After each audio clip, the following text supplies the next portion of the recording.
It continues to be an important topic across the world because the populations must be fed, and the governments around the globe understand that this must be achieved. The war in Ukraine, global warming, drought, and various other factors continue to affect the strive to feed the global population. But even as we continue to seek for solutions, what scientific options are there to be explored? Are they being consumed as expected? I will be having this conversation with Dr. Sheila Ochugboju, Executive Director for the Alliance for Science, a global communications initiative based at the Boys Thompson Institute. Karibu sana. Asante sana. I'm hoping that I pronounced your name well. You did. Thank you so much. Yes, so as we continue to have conversations around food security, we tend to ask, how do we get to feed the population that is always growing? And therefore, now the question comes, food has to be grown, farmers have to be empowered. And there are other scientific options that we haven't yet absorbed as Africans, which brings me to my first question. What exactly is gene editing?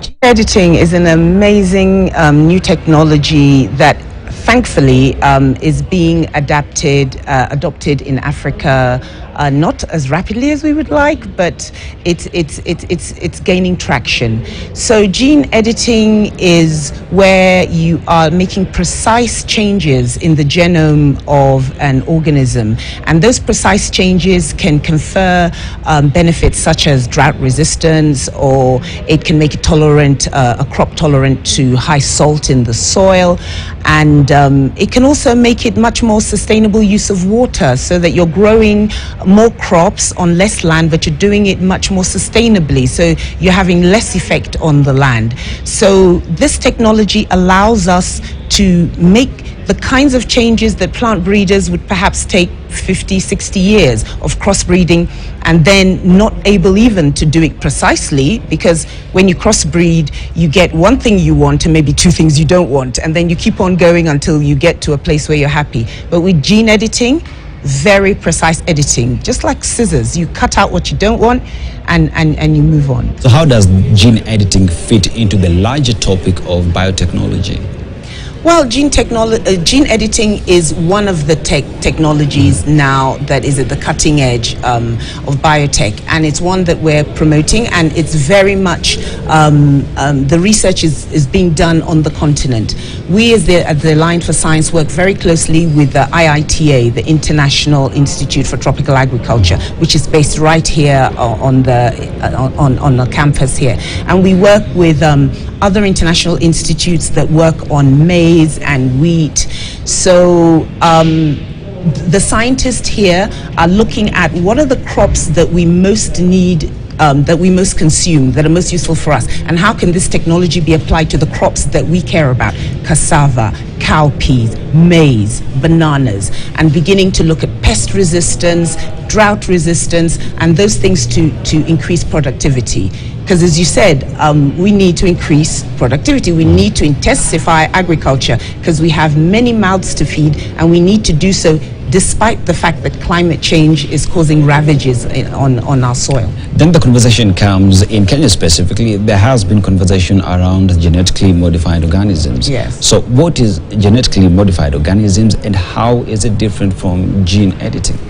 Yes, genetically modified organisms have been around for about 30 years. In fact, when I started my scientific career, when I had my PhD about 25, 30 years ago, I was working on genetically modified organisms, and we were looking at the same kinds of questions as we are now. How can we reduce pests? How can we reduce pesticide usage, which is making soils toxic?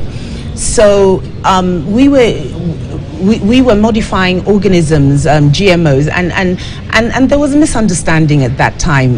There were many misunderstandings, and because science communication was beginning to create that space for dialogue with the public, so people were very afraid of foreign organisms being inserted into foreign materials. So you're bringing something that that is not normally in a crop from another crop. So people were somewhat cautious about that. Gene editing in many ways it doesn't have that, because what you're doing is precisely editing what's already there. You're not introducing foreign material, so it doesn't have the same kind of stigma, or it doesn't make people feel so worried. So gene editing has at this moment been taken up much more rapidly than GMOs, which sadly, because I think we should look at GMOs again, there's still a lot of caution. Well, when we talk about gene editing, there is the aspect of it being introduced in agriculture. We agree it's important. How then do we convince farmers and governments that they need to come on board on it?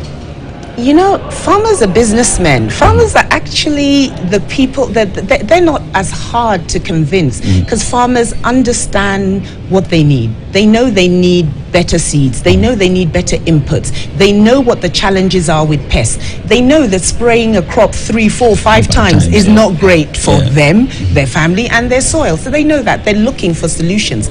Farmers have always been much more savvy than we give them credit for. Governments, on the other hand, because politics comes into it, culture comes into it, so science is just a tiny part of the conversation. So we generally get shoved out of the way in terms of other concerns. But now we're beginning to engage governments much more consistently. And we've had successes in Nigeria where the government, because we said, okay, you want your public to feel safe. We want people to feel safe as well. So what government can do is to develop a framework, a biosafety framework. So government is there for governance. So you need a good governance framework so that you can be sure what's coming on the market is safe, the consumer can be sure, and you have a way of regulating, mitigating, and being sure that anybody who abuses that, that there are repercussions. So governments are beginning to do that, and we are helping to share good practices in terms of biosafety protocols. What are the things you really need to look out for? And how do you get a crop to be licensed in a country? How do you license the different aspects of the research? And then when it goes to market, what are your surveillance mechanisms? So we've helped Nigeria, which pioneered really in allowing gene editing crops in, and so they passed their safety regulations in February, and then Kenya in March, and about 5 crops. We're very excited because it's not just about it's the fact that African scientists are on the leading edge of change for food security across the world. We're not the only ones that eat cowpea. We're not the only ones that eat cassava. The rest of the world does. So if we make it better for them, the rest of the world has Africa to thank. So now, scientists have existed even before gene editing was there, but we found that right now more focus have gone into now embracing gene editing and the use of GMOs. So why are we leaning more towards the scientific approach as opposed to back in the days when we just wait? Where is the wind coming from? When is it going to rain for us to start preparing our lands to prepare? So why the change? Well, firstly, the world is a lot bigger than it ever was in history. We have a lot more mouths to feed, and by 2050, we'll have 10 billion mouths to feed.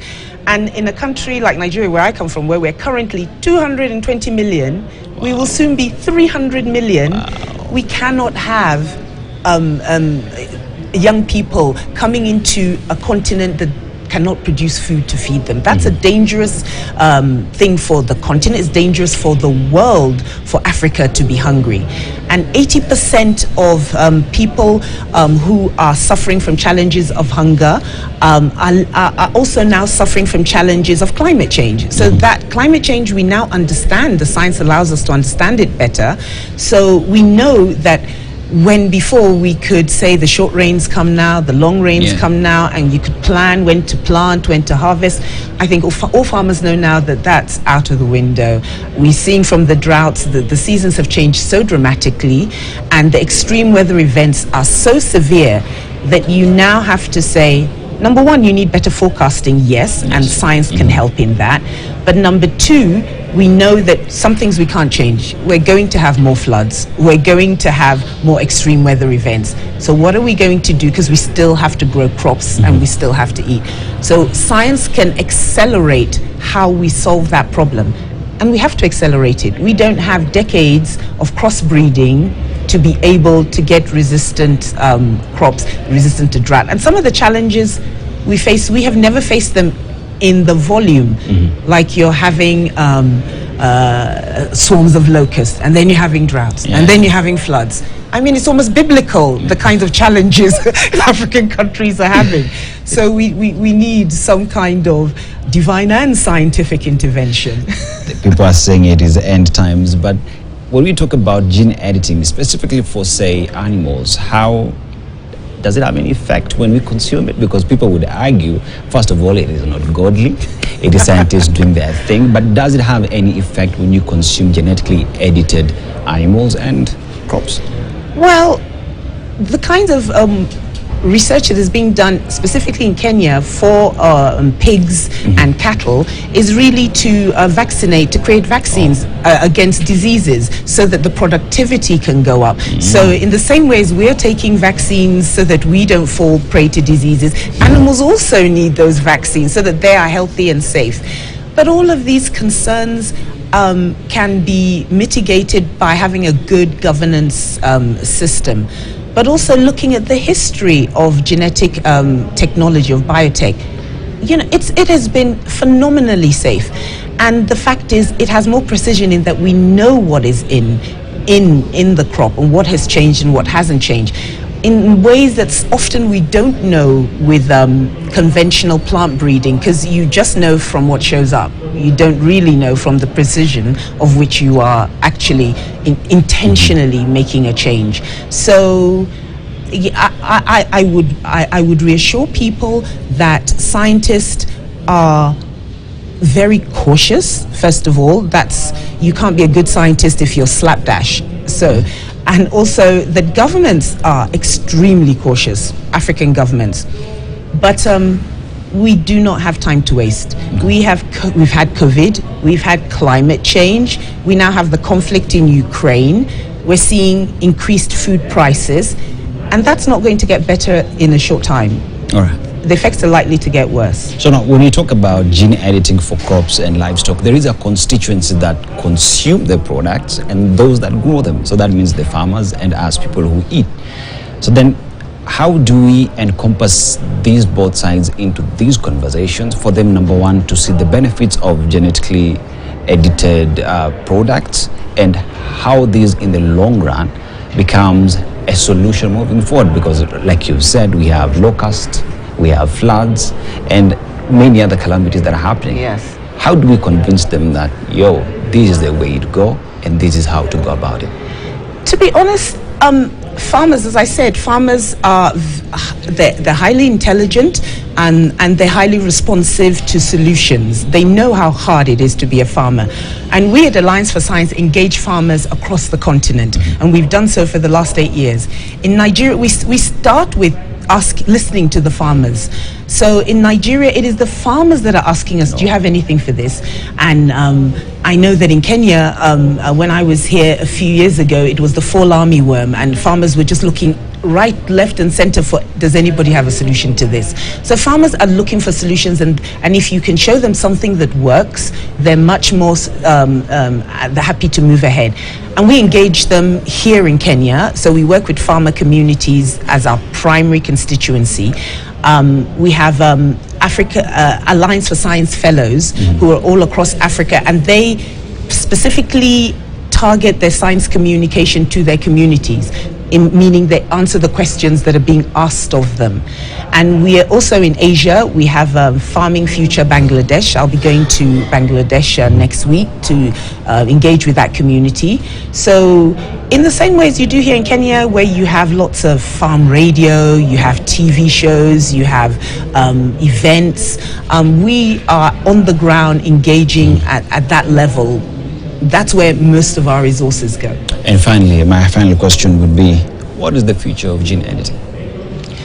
Well, I hope that the future is that we're able to see the benefits in the sustainable agricultural intensification of Africa. So we hope that gene editing will be taken up, and because when a technology is taken up, it allows innovation to move to the next step. When I started in science, at the leading edge at that time of GMOs, it's taken this long for us to get to where we are now, mostly because of resistance. Resistance to allow us to experiment, even to do in the lab or in field trials. So I'm hoping that very, very quickly, many of the things that we've had from time immemorial, drought, pesticide accumulation, all of those things, that the technology will have answers to it, but also provide answers to other things that we're worried about, like plastics. So biotech also helps us to think about ways of digesting plastics and basically helping most of the environmental concerns that people are talking about every day. Thank you very much. Thank you so most much. Definitely this conversation must continue. I was speaking to Dr. Sheila Ochukboju. That is a good name. I think it will go into my diary. It's a good one. Maybe my kids would have one.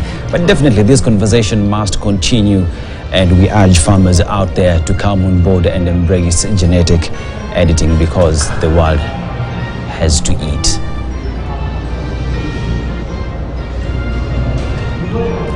And it is that conversation that will definitely brings Africa Speaks to an end. My name is Dennis Aseto. Enjoy the rest of your viewing. Good afternoon.